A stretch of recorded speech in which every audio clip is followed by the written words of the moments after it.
Assalamu alaikum wa rahmatullah wa barakatuh. Ce bayan a été publié par Al-Imam Al-Mahdi Nasser Mohammad Al-Yamani le 26 Dhul-Hijjah 1443, correspondant au 25 juillet de l'année 2022, selon le calendrier officiel de la Mecque, intitulé Fin du trucage dans le royaume. Au nom d'Allah, le tout miséricordieux, le très miséricordieux.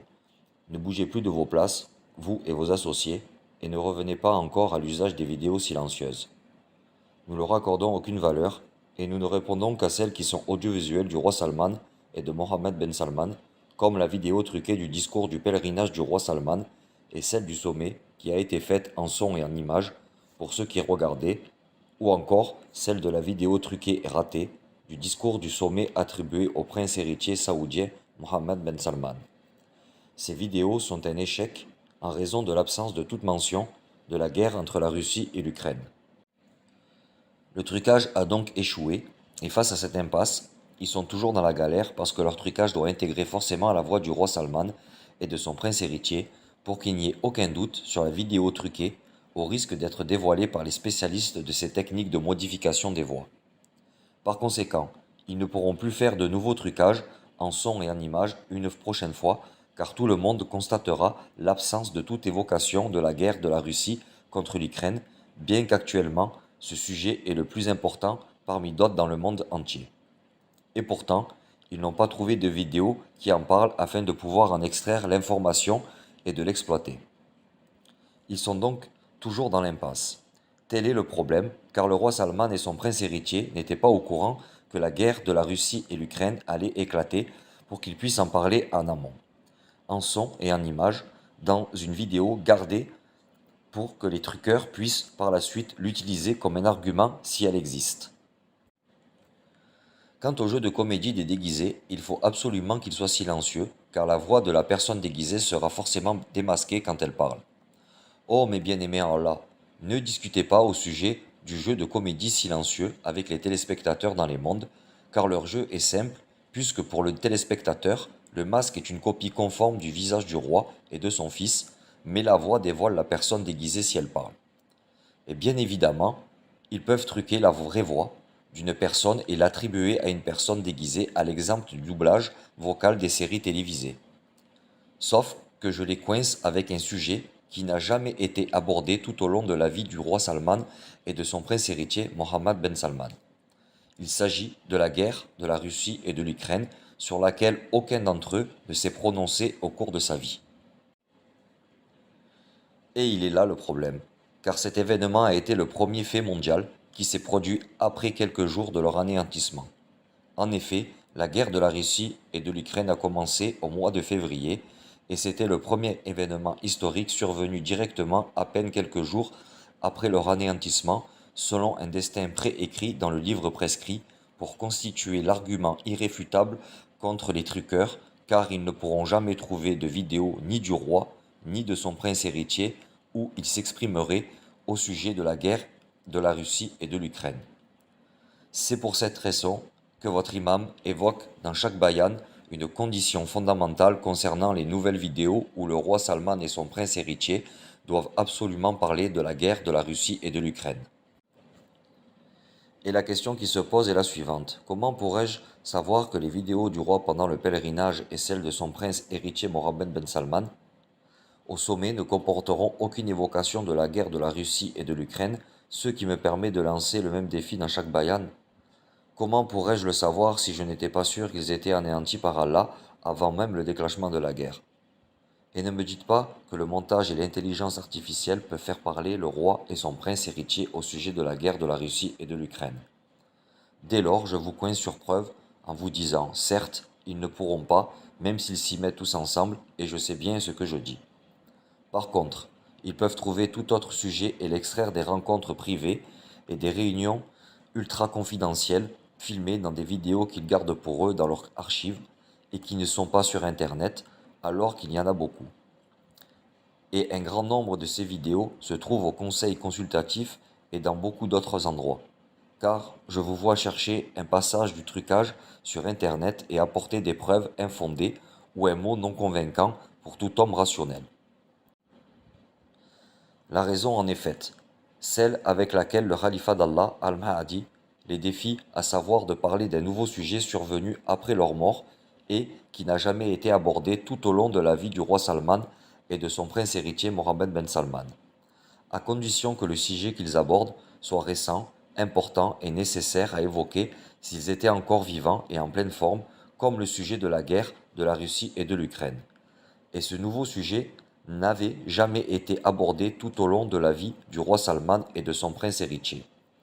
Comment pourrait-il donc l'évoquer alors qu'ils étaient encore dans la science de l'inconnaissable jusqu'après leur mort?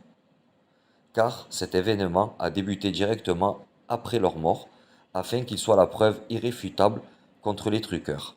C'est parce qu'ils ne pourront jamais trouver une vidéo appartenant au roi et à son prince héritier où ils abordent la guerre de la Russie et l'Ukraine, ni dans les vidéos publiques et déclarées, ni dans celles des réunions privées qui sont cachées. Non et non, ils ne pourront jamais trouver une telle vidéo de toute la vie du roi Salman et de son prince héritier Mohammed ben Salman, afin de pouvoir en extraire l'information relative à la guerre de la Russie contre l'Ukraine, puis la réinsérer dans les anciennes vidéos des rencontres publiques et des réunions privées qui ont été filmées en son et en images. Et comme règle, ils n'utilisent un morceau des vidéos publiques que lorsqu'ils ne trouvent pas de vidéo des réunions privées.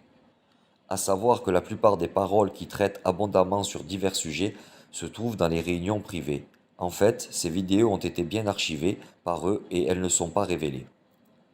Par contre, qu'ils présentent une seule vidéo et même si elle est confidentielle, à condition que le roi Salman ou son prince héritier y évoque la guerre de la Russie et de l'Ukraine, et si tel était le cas, il l'aurait déjà intégré dans le discours du roi Salman du 10 Dhul-Hijjah ou encore dans celui du prince héritier saoudien Mohammed ben Salman pendant le sommet des pays du Golfe.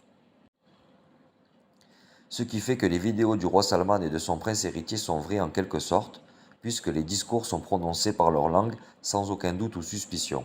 Sauf que ce ne sont que des paroles collectées ici et là pour donner l'impression qu'elles sont prononcées dans un même discours, et cela s'appelle de l'usurpation d'identité en son et en vive image. Par ailleurs, ils peuvent apporter beaucoup plus de sujets et d'extraits du discours du roi et son prince héritier que vous ne trouverez pas sur l'internet mondial, car ils ont discuté de divers sujets dans des réunions privées et non déclarées à l'exception de celui de la guerre de la Russie et de l'Ukraine, sur lequel le roi Salman et son prince héritier ne se sont jamais exprimés. Ils ne pourront donc jamais en trouver même s'ils auraient recours à toute intelligence artificielle existante du monde entier. Certes, avec la permission d'Allah, ils ne le pourront jamais, et suite à cela, je ne pense pas qu'ils ramèneront une nouvelle vidéo du roi et de son prince héritier en son et en vive image.